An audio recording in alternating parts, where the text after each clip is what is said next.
नमस्कार मित्रों, साल के दूसरे दिन नव वर्ष की हार्दिक शुभकामनाएं आपको। आज हम एक नए वीडियो के साथ आपके सामने हैं। विषय वही है शनि और केतु के युति के प्रभाव के बारे में। पिछले वीडियो में हमने शनि और केतु की युति से इस ब्रह्मांड में, इस दुनिया में पड़ने वाले प्रभाव के बारे में ज़्यादा चर्चा की थी। जातक वाले विषय पर हमने ज़्यादा बातें नहीं की थी। इस बार हम उस बारे में थोड़ी बात करेंगे और इस वीडियो में संभव हुआ तो उपाय बताएंगे, नहीं तो अगले वीडियो में एक विस्तार से उपाय की चर्चा करेंगे। सबसे पहले हम समझे 7 मार्च से शनि और केतु की युति होने जा रही है और ये धनु राशि में है। शनि यहाँ पहले से बैठा हुआ है, 1.5 साल, सवा साल, 1.5 साल से बैठा हुआ है और उसका प्रभाव आपने देखा होगा। धनु के जातक इसका प्रभाव महसूस कर रहे हैं और अब शनि पूर्वाषाढ़ा नक्षत्र में आ गया है। केतु भी इसी पूर्वाषाढ़ा नक्षत्र में इसके साथ होगा जब यहाँ आएगा और इसका प्रभाव जातकों पर क्या होगा। मित्रों, हमने पिछली बार बताया था कि शनि केतु का जो दुनिया पर मंदी के रूप में प्रभाव दिखेगा। इस बार हम जातक के बारे में बात करेंगे कि जातक पर इसका किस तरह का प्रभाव होगा। मूलतः हमें समझना चाहिए कि जीवन और मृत्यु इस जीवन का शाश्वत सच है और शनि, ज्योतिष में शनि इस बात को हमेशा याद दिलाते रहते हैं। शनि का 3 चक्र होता है, आपको पता होगा। एक प्राय हमारे जीवन में प्राय इंसान 3 चक्रों से गुजरता है।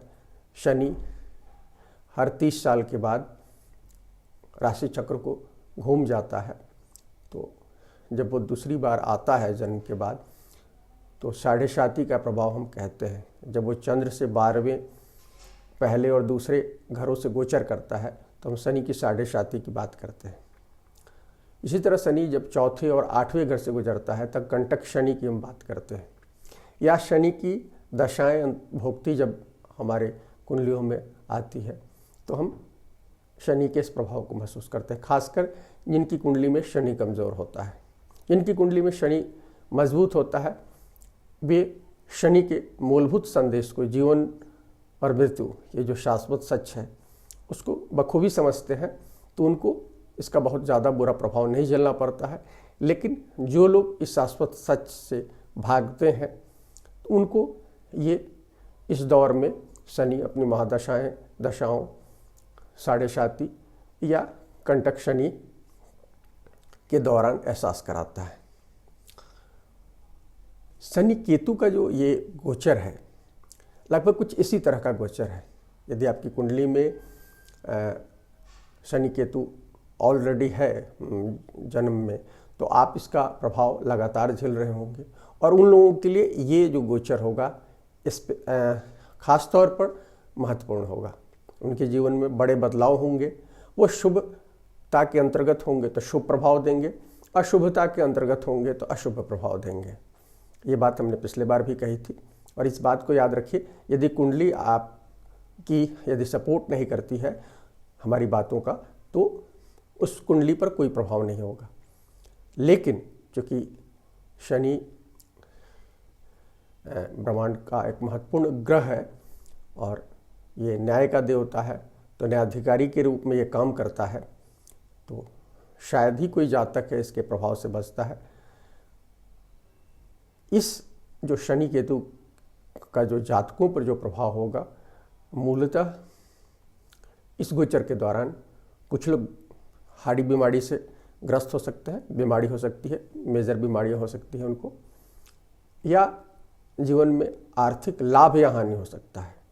हानि की संभावनाएं ज़्यादा है वैसे लोगों के लिए जो शनि आम जनता, आम लोगों या मजदूरों या जो वंचित लोग हैं उनकी परवाह नहीं करते हैं, उन पर इसका असर ज़्यादा होगा। और इसका भीषण प्रभाव जो होगा, घातक प्रभाव भी हो सकता है। चूँकि ये केतु के साथ है तो कुछ लोगों की यदि कुंडली में कुछ ऐसी स्थितियां हैं तो जो उनकी अंतिम सच्चाई तक वो पहुंच सकते हैं। तो यहाँ आप याद रखें कि इसका असर जो है आपको अप्रैल से सितंबर के बीच में खास तौर पर दिखेगा, जब शनि और केतु 2 से 3 डिग्री के अंशों में गोचर करेंगे। असल में केतु उल्टा चलता है हमेशा, और शनि भी जब उल्टा चलेगा, वक्री होगा, शनि भी अप्रैल के अंत तक वक्री गति में आ जाएगा और सितंबर तक चलेगा।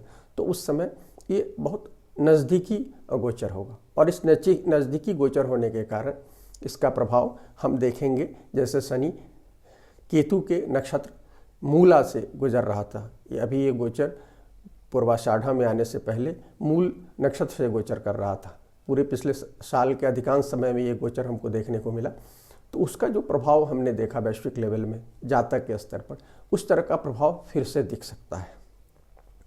जो हमने कहा कि बीमारी हो सकती है, आर्थिक लाभ हानि हो सकता है, और मृत्यु जैसी चीज़ें भी संभव है, चाहे एक्सीडेंटल हो, चाहे ऑपरेशन के दौरान हो, या कुछ छोटी मोटी दुर्घटना, माने कुछ भी हो सकता है इस तरह से। लेकिन ये तभी होगा जब कुंडली में वो पता चलेगा, या कुंडली में उस तरह की बात की पुष्टि होती होगी। प्रायः सब लोगों के साथ ऐसा कुछ नहीं होगा।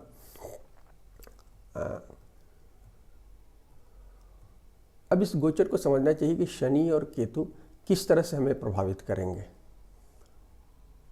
शनि जो है हमको इस दुनिया में भौतिक समृद्धि देता है जब अच्छा होता है तो, और पूरा एक स्ट्रक्चर खड़ा करता है, वो हमारे लिए एक स्ट्रक्चर खड़ा करता है।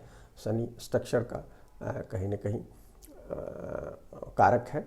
तो जब शनि के प्रभाव से हम स्ट्रक्चर बनाते हैं, हमारे जब शुभ कर्म होते हैं तो हमारा स्ट्रक्चर ही बड़ा होता चला जाता है।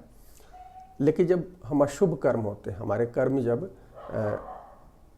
आम लोगों के, शनि जिन तत्वों को रिप्रेजेंट करता है, प्रतिनिधित्व करता है, यदि हम उसका शोषण करते हैं, हम उनका ख्याल नहीं रखते हैं अपने जिस भी कारण से, तो ये शनि जब पाप प्रभाव जब देता है, क्योंकि शनि पाप ग्रह माना गया है और केतु भी पाप ग्रह है, तो जब शनि और केतु मिलते हैं, या राहु शनि, तो ये शापित युग दोष बनाते हैं। राहु के साथ भी शनि शापित दोष बनाता है, केतु के साथ बनाता है।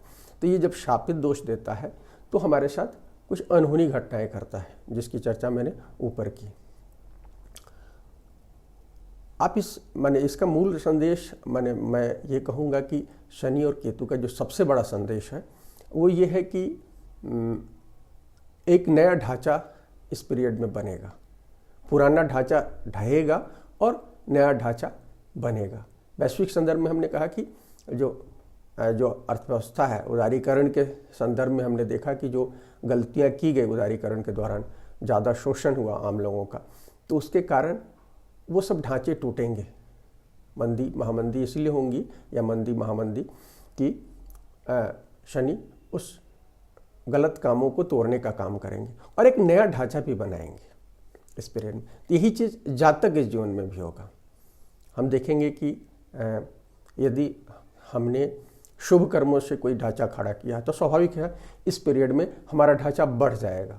लाल किताब में कहता है कि शनि केतु जब संयोग होता है तो हम दुकान में वृद्धि करते हैं, अपने उद्योग का विस्तार करते हैं, लेकिन ये तभी संभव है जब हमारे शुभ कर्म हैं।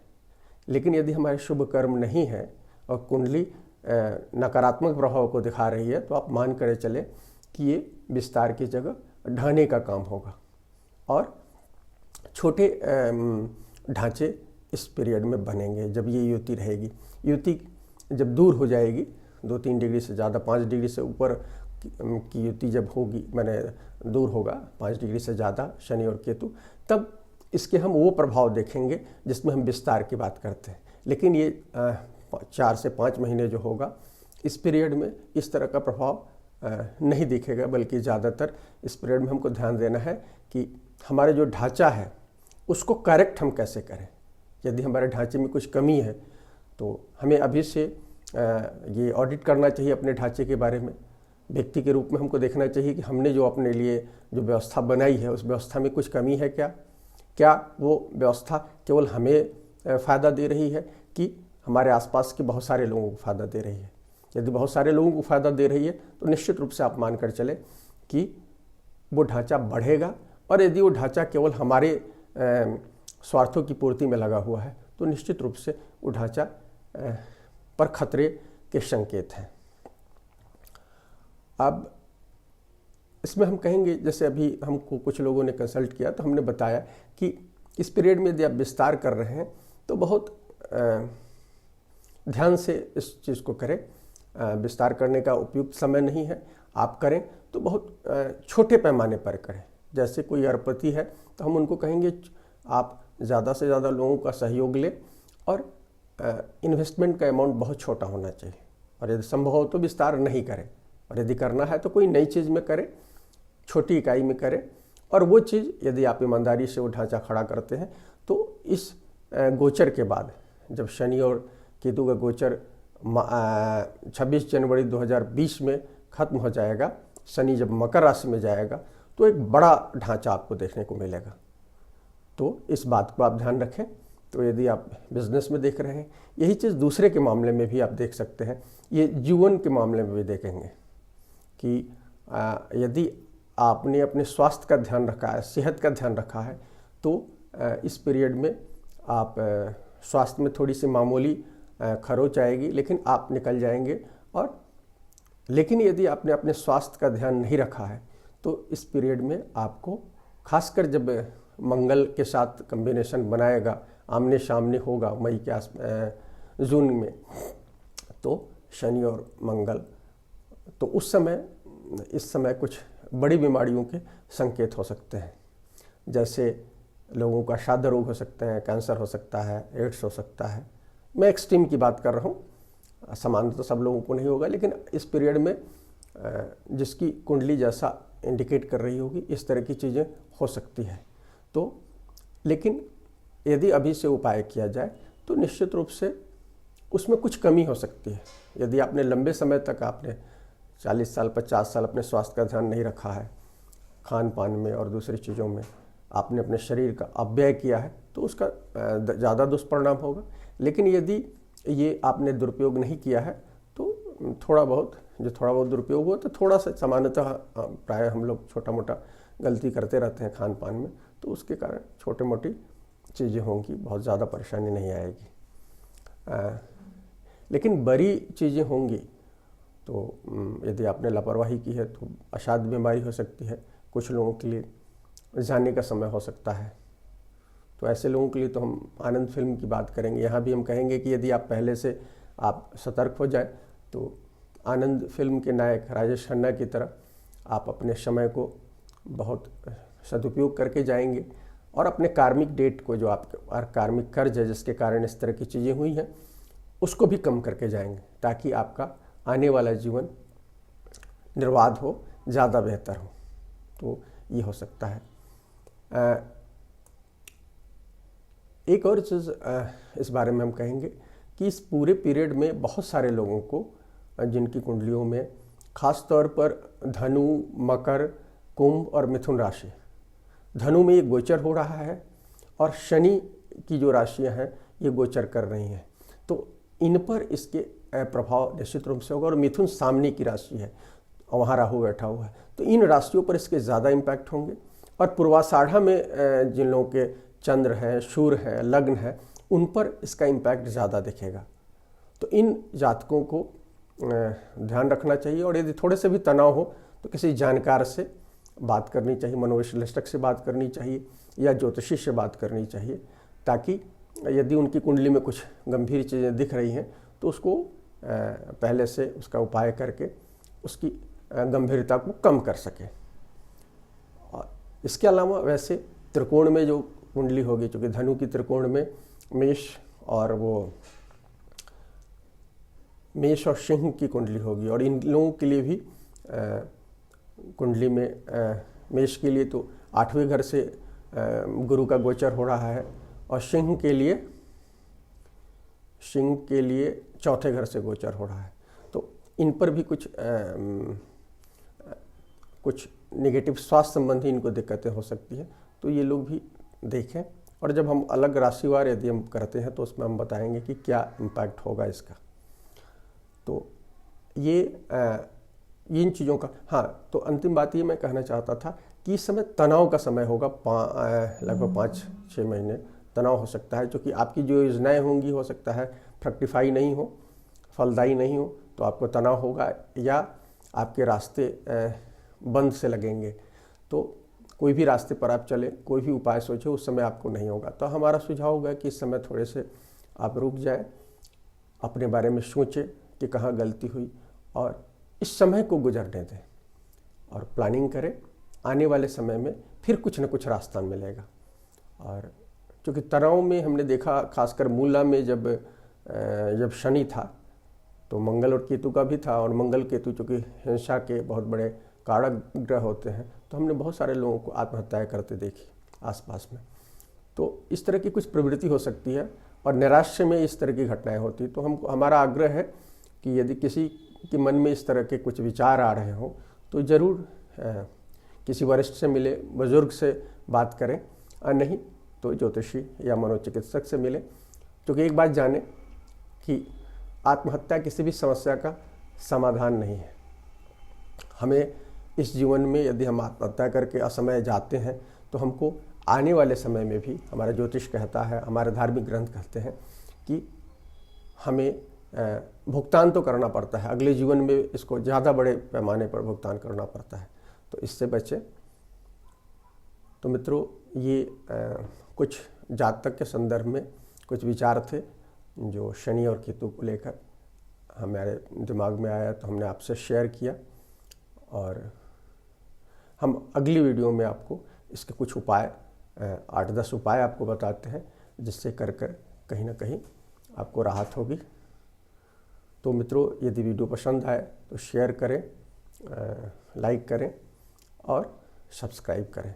शुक्रिया मित्रों।